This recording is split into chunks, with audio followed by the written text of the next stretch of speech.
Tidak bisa bilang tidak. Jadi kalau teman yang minta, kalau dia yang minta, kalau pokoknya ya harus iya. Tidak enak mau bilang tidak itu. Itu ciri pertama sudah. Kalau kita berat sekali mengatakan tidak, padahal sebenarnya ya kita tidak setuju sih. Tapi ya gimana lagi, wong ya teman, ya sudahlah, oke sajalah. Itu berarti kita tidak bisa bilang tidak.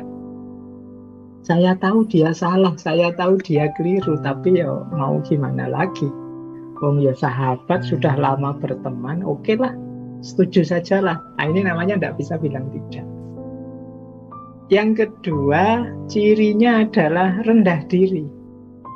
Nah, ini biasanya di tengah kelompok kita, mungkin isinya orang-orang yang menurut kita pinter-pinter lah, ahli-ahli lah, jago-jago lah, entah dalam bidang apa. Dan kita merasa kita ini yang paling kecil di situ. Kita ini yang paling tidak punya kemampuan apa-apa. Kita ini yang tidak punya keistimewaan apa-apa. Ya sudahlah, monggo saja yang pinter-pinter yang memutuskan. Saya manut saja. Nah, kita kan sering begini. Silahkan saja yang ahli-ahli sana memutuskan. Saya tak ikut saja. Nah, kita sering begini.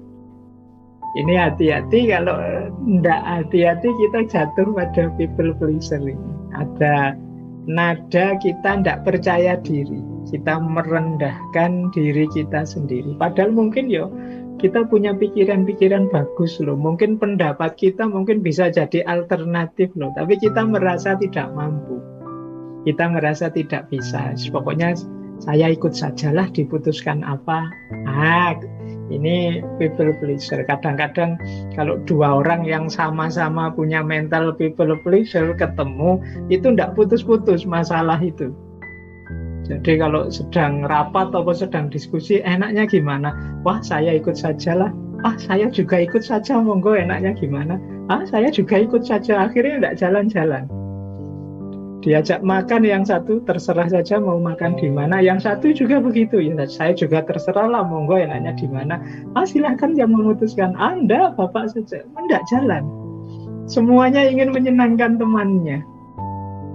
Ya dari sisi indahnya pergaulan sampai level tertentu bagus. Tapi hati-hati nanti kalau sudah terlalu dalam people pleasure ini.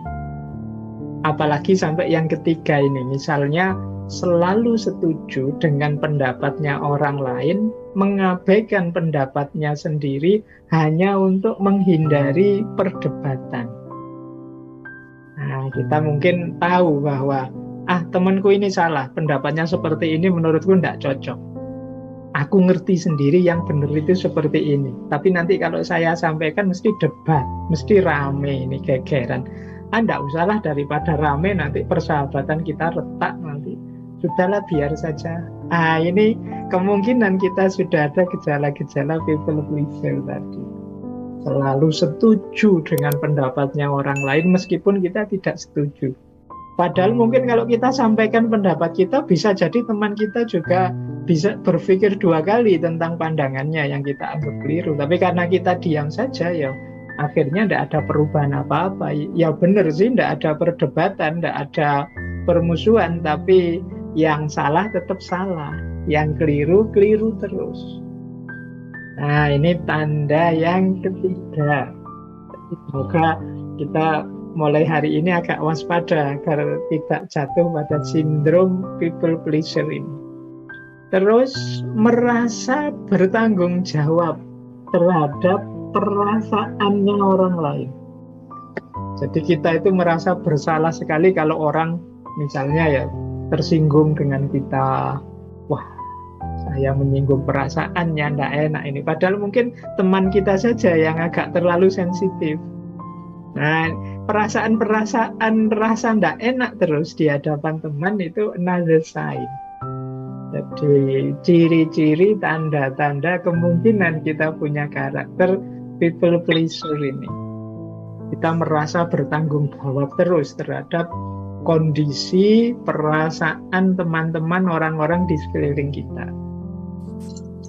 Kemudian minta maaf untuk hal-hal yang sebenarnya nggak usah minta maaf, nggak apa-apa. Tapi kita akan terbiasa, saya nggak tahu ya, mungkin orang timur ya, apa-apa itu saya minta maaf ya karena harus bertanya ini. Loh, bertanya saja, enggak apa-apa, silahkan bertanya. Wong belum jelas mau apa kok sudah minta maaf.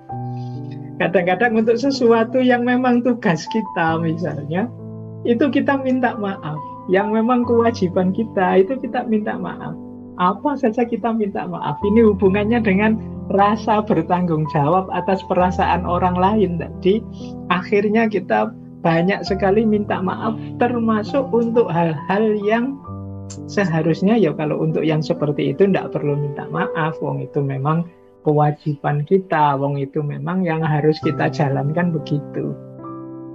Nah, kalau kita terdorong untuk terus merasa bersalah, ingin minta maaf terus karena khawatir teman kita tidak enak hati, ayo introspeksi, jangan-jangan kita sudah punya kena sindrom ini, kena sindrom people pleaser. Kemudian sering menyalahkan diri sendiri. Kalau ada apa saja yang disalahkan aku, wah ini mesti gara-gara aku ini tadi.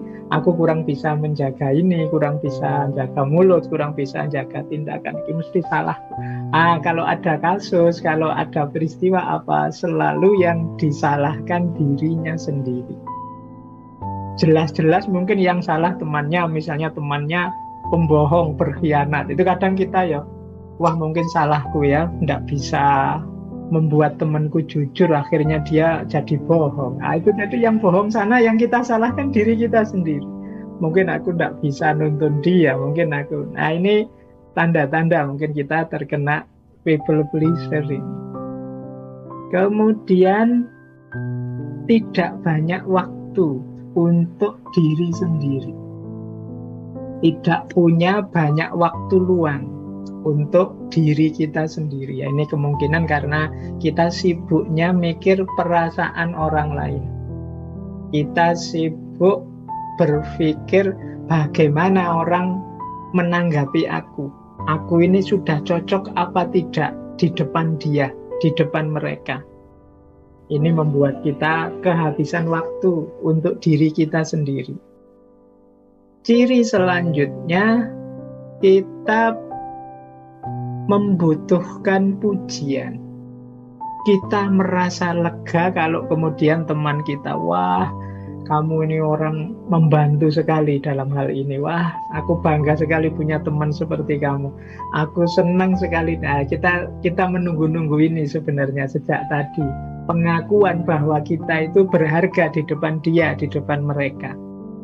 Yang kita orientasikan dalam hidup kita itu ya pengakuan ini tadi, pengakuan, pujian dari orang lain kepada diri kita. Kemudian ada lagi sign-nya, tanda-tanda yang lain, yaitu kita tidak mengakui perasaan kita sendiri, kita abaikan. Jadi karena kita anggap tidak penting. Aku sedih, tidak masalah. Aku tersakiti, tidak masalah. Aku tersinggung, tidak masalah. Asal orang lain suka padaku. Nah ini tanda-tanda kita sudah terkena sindrom people pleaser tadi. Tidak ngakui, mengabaikan perasaan sendiri. Kemudian siap, pokoknya membantu apapun untuk teman. Tapi dia sungkan, dia tidak enak, dia segan kalau mau dibantu orang. Dia khawatir merepotkan, dia khawatir menyusahkan orang. Karena nanti khawatir temannya menilai bahwa wah sampean ini sering merepotkan, sering menyusahkan. Khawatir dapat klaim itu. Sehingga dia kalau mau dibantu, itu dia merasa segan, merasa sungkan. Kalau bisa ya aku saja yang bantu terus, biar aku positif terus di depan mereka. Dan yang selanjutnya mungkin jadi tanda-tanda seorang people pleaser itu selalu ingin menghindari konflik. Jadi kalau bisa nyaman terus, rukun terus dengan sesama, meskipun saya harus berkorban perasaan, berkorban waktu untuk diriku sendiri, meskipun saya harus selalu setuju dan menghindari perdebatan, tidak masalah, yang penting tidak ada konflik, aku tetap diakui dan dihargai di tengah masyarakat, di tengah lingkunganku. Nah, inilah antara lain tanda-tanda bahwa kita ini punya gejala people pleaser.